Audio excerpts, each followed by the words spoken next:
भारत माता शिव शक्ति अवतार। आज है 15/1/2025। रिवाइज डेट है 20/3/1967। मीठे बच्चे, यहाँ बाबा कहते हैं चलते फिरते याद करते रहो, ना से तो यह बैठना भी अच्छा है। भले सारी रात बैठो, परंतु ऐसे आदत नहीं डालनी है कि बस रात को ही याद करे। आदत डालनी है काम काज करते हुए याद करते रहना। इसमें बड़ी मेहनत है। मुरली जो मिस होती है वो यहाँ आकर सुननी चाहिए। बुद्धि में यह रहता है कि हमको भगवान पढ़ाते हैं, क्योंकि राजयोग है ना, एम ऑब्जेक्ट है। भविष्य 21 जन्म के लिए राजाएं मिलती है, तो कौन मूर्ख होगा जो 21 जन्मों का वर्षा नहीं लेगा। बाबा तो कहेंगे ना, यह तो मूर्ख है, पढ़ते नहीं हैं। भगवान पढ़ाते हैं, फिर भी जो नहीं पढ़ते तो वो महान कमबख्त हुए ना। यह लक्ष्मी नारायण भक्तर है, इनके आगे तो सब कंगाल है।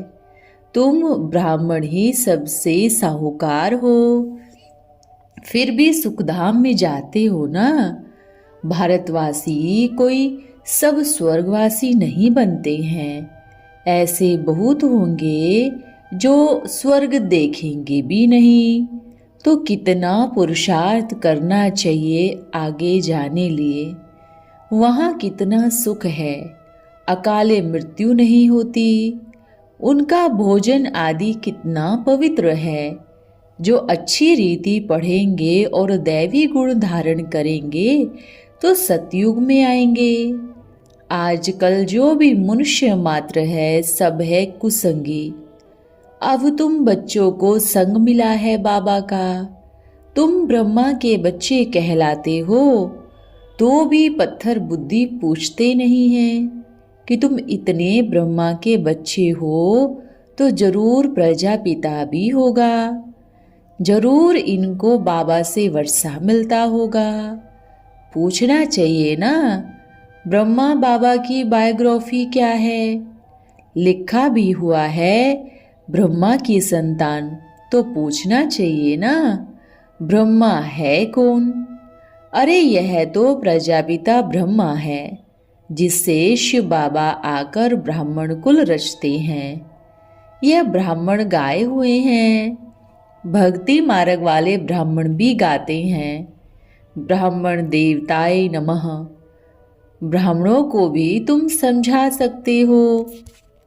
प्रजापिता ब्रह्मा तो है ही ग्रेट ग्रेट ग्रैंडफादर। शिव को तो सिर्फ फादर कहेंगे।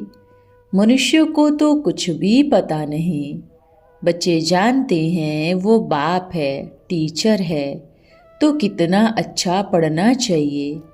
बाबा सिर्फ कहते हैं मुझे याद करने से तुम्हारे विकर्म विनाश होंगे। तुम बच्चों की बुद्धि में यह भी है कैसे हमने 84 जन्म लिए हैं। बीज को याद करने से सारा झाड़ याद आ जाता है। यह वैरायटी धर्मों का झाड़ है। यह सिर्फ तुम्हारी बुद्धि में ही है। यह भी तुम जानते हो, वो है भक्ति मार्ग के सब शास्त्र।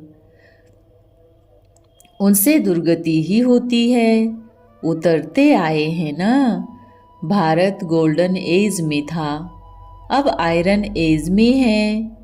यह अंग्रेजी अक्षर अच्छे हैं, इनका अर्थ अच्छा निकलता है। आत्मा सच्चा सोना होता है, फिर उसमें खाद पड़ जाती है। अब बिल्कुल झूठा हो गया है। इनको कहा ही जाता है आयरन एज आत्माएं। सोना आयरन एज होने से जेवर भी वैसा हो जाता है। अब बाप ने युक्ति बताई है, मुझे याद करो, मैं ही पतित पावन हूँ। माम एकम याद करो, तुम ही मुझको बुलाते हो, हे पतित पावन आओ। मैं कल्प कल्प आकर तुमको यह युक्ति बताता हूँ। मन मना भव मुझे याद करो, मध्यजी भव अर्थात स्वर्ग के मालिक बनो। बाबा कितनी युक्तियाँ बताते रहते हैं। कोई कहते हैं हमको योग में बहुत मज़ा आता है, बस योग करके यह भागे, योग ही अच्छा लगता है। कहते हैं हमको तो शांति चाहिए। अच्छा तो बाबा को तो कहीं भी बैठकर याद करो। याद करते करते तुम शांति धाम में चले जाएंगे। इसमें योग सिखाने की बात ही नहीं है। बाबा को याद करना है ना। ऐसे बहुत सेंटर्स पर जाकर आधा पौना घंटा बैठते हैं कि हमको निष्ठा कराओ। वो तो कहेंगे बाबा ने प्रोग्राम दिया है निष्ठा का। यहाँ बाबा कहते हैं चलते फिरते याद करते रहो। ना से तो यह बैठना भी अच्छा है।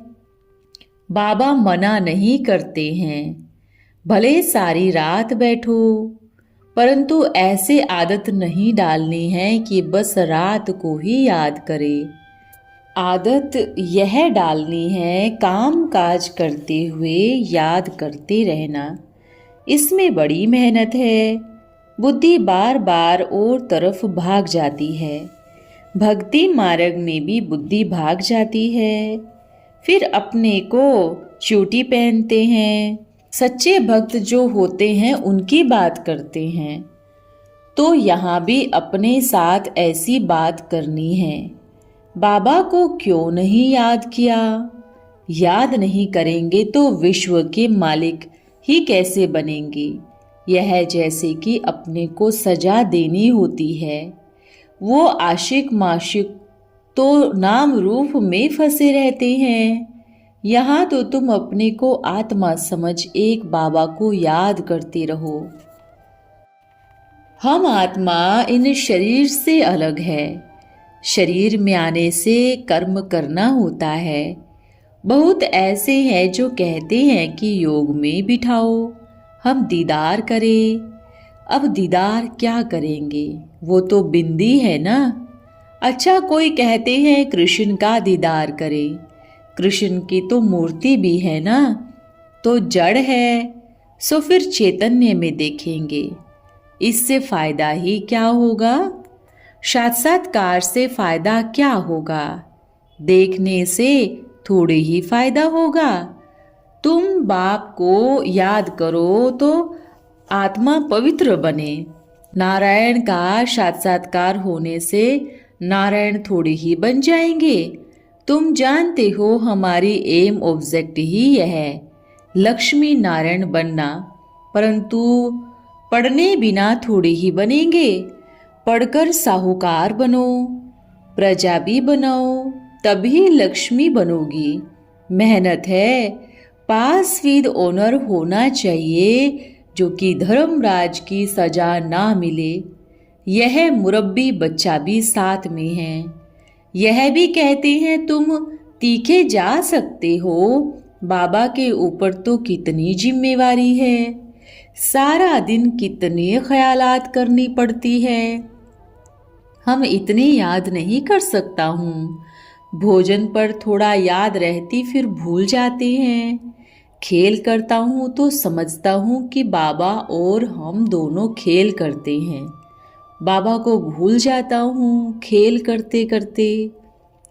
त्रिकोणीय वस्तु है ना, बार बार याद खिसक जाती है। इसमें बहुत मेहनत है। याद से ही आत्मा प्योर होती है। बहुतों को पढ़ाएंगे तो ऊंच पद पाएंगे। जो अच्छा समझते हैं वो अच्छा पद पाते हैं।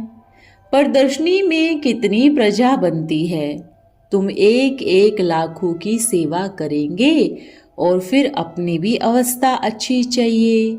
कर्मातीत अवस्था हो जाएगी तो शरीर नहीं रहेगा। आगे चल तो समझेंगे अब लड़ाई जोर हो जाएगी। फिर बहुत सारे तुम्हारे पास आते रहेंगे, महिमा बढ़ती जाएगी। अंत में सन्यासी भी आएंगे, बाबा को याद करने लग पड़ेंगे। उनका पाठ ही मुक्ति धाम में जाने का है। नॉलेज तो लेंगे नहीं, अखबारों द्वारा भी बहुत सुनेंगे। कितने गांव हैं, सबको पैगाम देना है। ओम। रात्रि क्लास है 1/3/1967। अभी तुम हो संगम युगी ब्राह्मण और ब्राह्मणियां, बाकी और सब है कलयुगी शूद्र बुद्धि।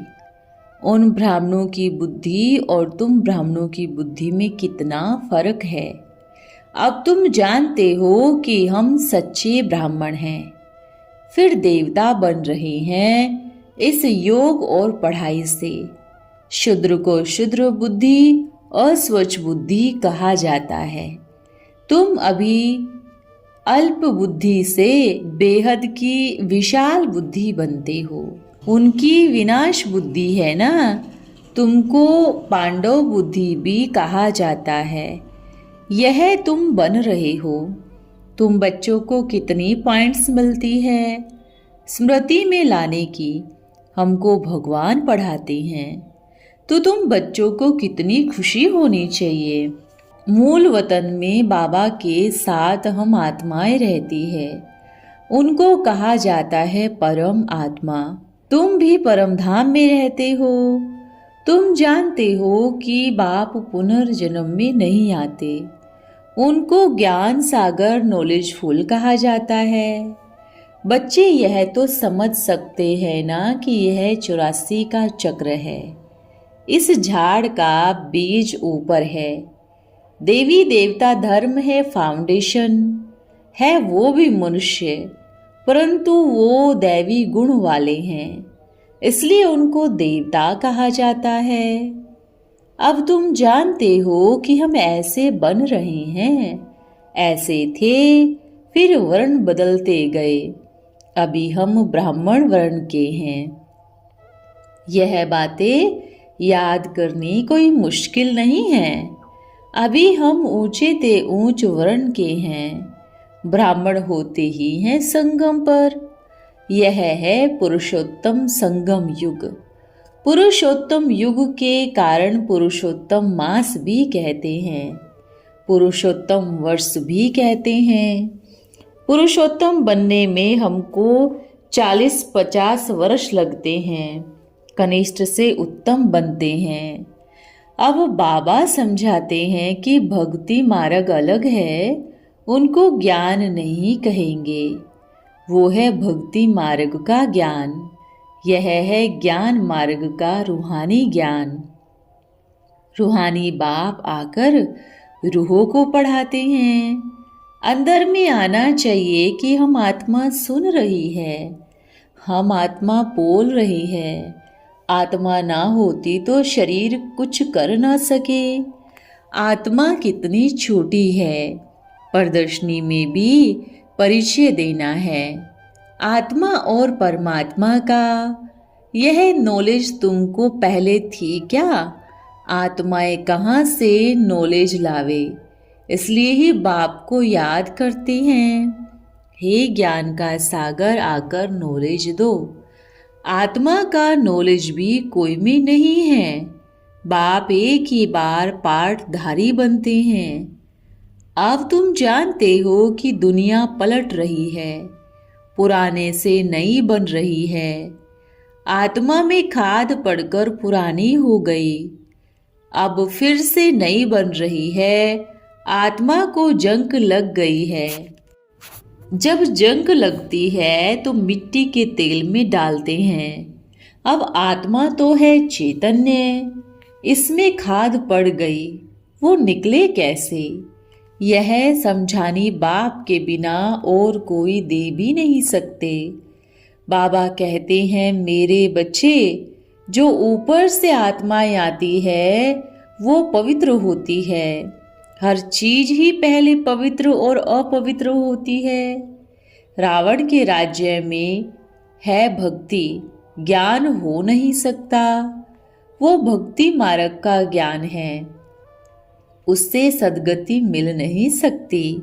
बाप समझाते हैं कि इसी भक्ति से तुम घृणा लायक बन गए हो। पहले महिमा लायक पूज्य थे, फिर घृणा लायक पुजारी बन गए हो। बाप ही आकर समझाते हैं कि यह रावण सबका दुश्मन है। इतना तो बड़ा दुश्मन है जो हर वर्ष ही उनका भूत बनाकर जलाते हैं। मनुष्य नहीं जानते हैं कि इसका अंत कब होगा। तुम जानते हो कि सतयुग में यह रावण होता ही नहीं। तुम बच्चों की बुद्धि में यह नॉलेज है और सबकी बुद्धि में है शास्त्रों की नॉलेज।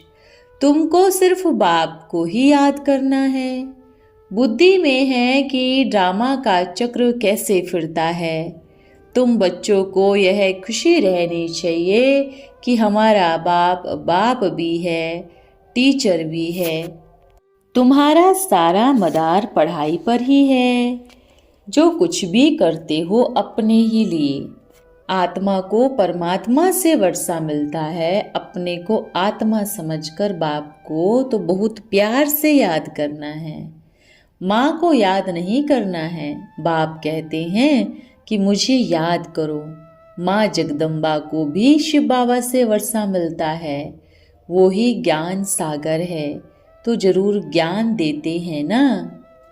अच्छा, फिर से रात्रि क्लास है 30/3/1967। प्रदर्शनी में तो समझाने के लिए 5-7 चित्र भी काफ़ी है। इतने चित्र होते हुए भी लोग समझते नहीं हैं। वो कैसे कहे कि समझाने वाले ठीक समझाते नहीं हैं, या तो कहे कि कोटों में कोई में भी कोई निकलेंगे। है बहुत सहज बातें। पहले मुख्य बात बाप की याद समझानी नहीं है। पहले पूछना चाहिए कि भगवान कौन है।